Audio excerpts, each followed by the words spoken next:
Earlier this year, the International Aerospace Quality Group, IAQG, released Revision C to AS9100, the Aerospace Quality Management System standard. The revision marks the first major change to the standard since its initial release in 1999. AS9100 is based entirely on ISO 9001-2008, and it additionally tacks onto the aerospace industry requirements. These requirements were placed to ensure safety, reliability, and the quality of aerospace products. Based on the stakeholder input and the IAQG charter, the rewrite team has some key objectives. Incorporate ISO 9001-2008's requirement. Expand the scope from an aerospace standard to an aviation, space, and defense standard. Incorporate new requirements based on stakeholder input. Ensure alignment with IAQG strategies. Clarify existing requirements.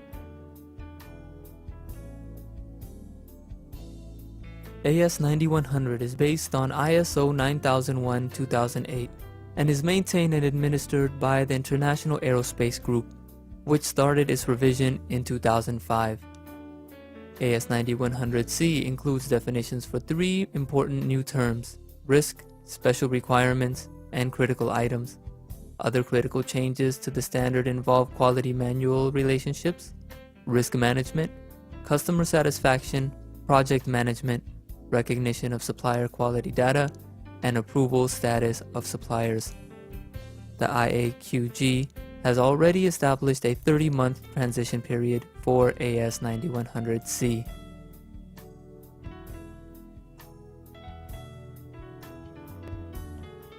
The International Aerospace Quality Group, IAQG, has proposed a 30-month transition timeline for existing certified organizations that went into effect on January 1, 2010. The Online Aerospace Supplier Information System, OASIS, database will be used to share IAQG expectations and track clientele transition activity via certification body issuance of AS9100C certification.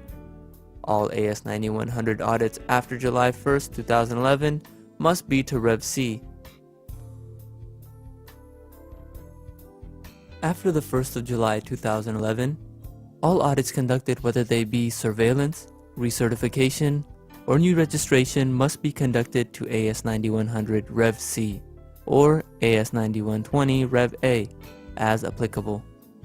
Any certification in OASIS that are to Rev B of AS9100 after June 31, 2012 will automatically be withdrawn. For those clients, a complete new recertification audit must be completed.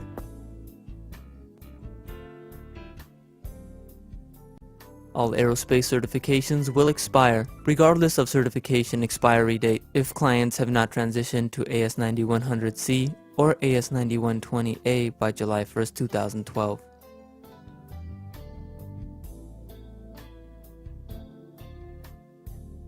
The days for all 9100 and 9120 2009 transition audits shall be as follows.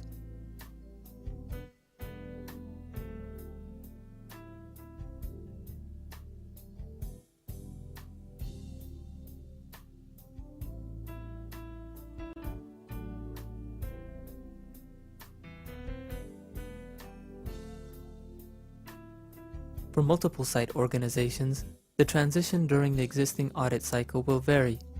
If you are a multiple site organization, please call ISA office for additional requirements.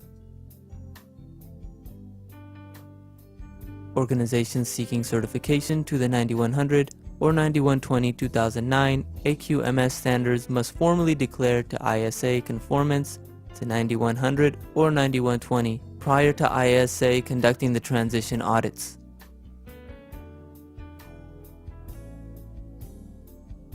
The following section will provide a brief overview on some of the key changes in Revision C of AS9100. This change deleted the previous requirement to create a document showing the relationship between AS9100's requirement and the organization's documented procedures. The stakeholder input was that this requirement had no effect on product quality and was viewed as prescriptive. A new requirement requires on-time delivery, that product quality be measured, and that appropriate actions taken when customer objectives are not met. The evaluation of customer satisfaction shall include monitoring of product conformity, delivery performance, complaints, and corrective action requests. This requirement will establish a clear relationship between the QMS and organizational performance. A new requirement for planning and managing product realization in a structured and controlled way. Most aerospace products are complex and involve multi-tier partner and suppliers. Organizations will have a process to manage product realization to ensure quality and that schedules are not compromised.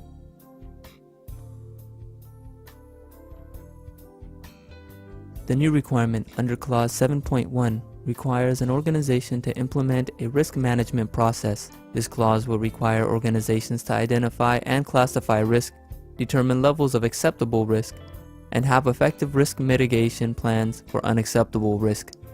This requirement puts a focus on product risk during product realization.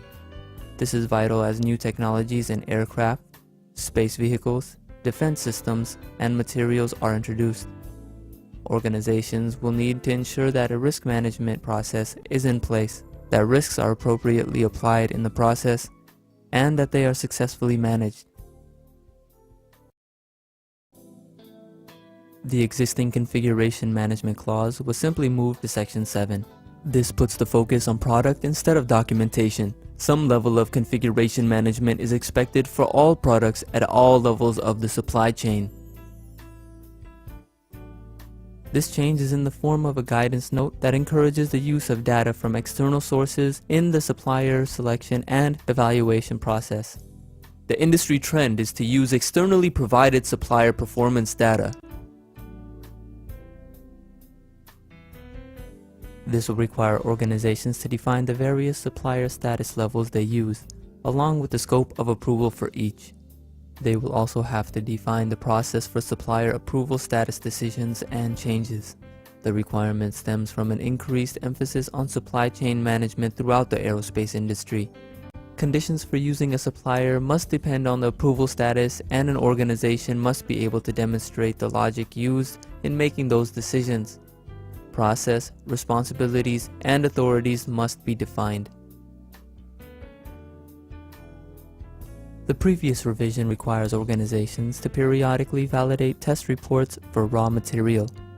This was often a misunderstood concept, frequently misapplied, viewed as prescriptive, and subject to varying interpretations.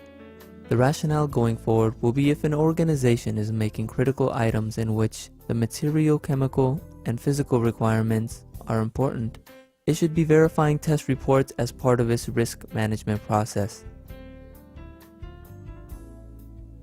This change moves the first article inspection required from Clause 8.2.4.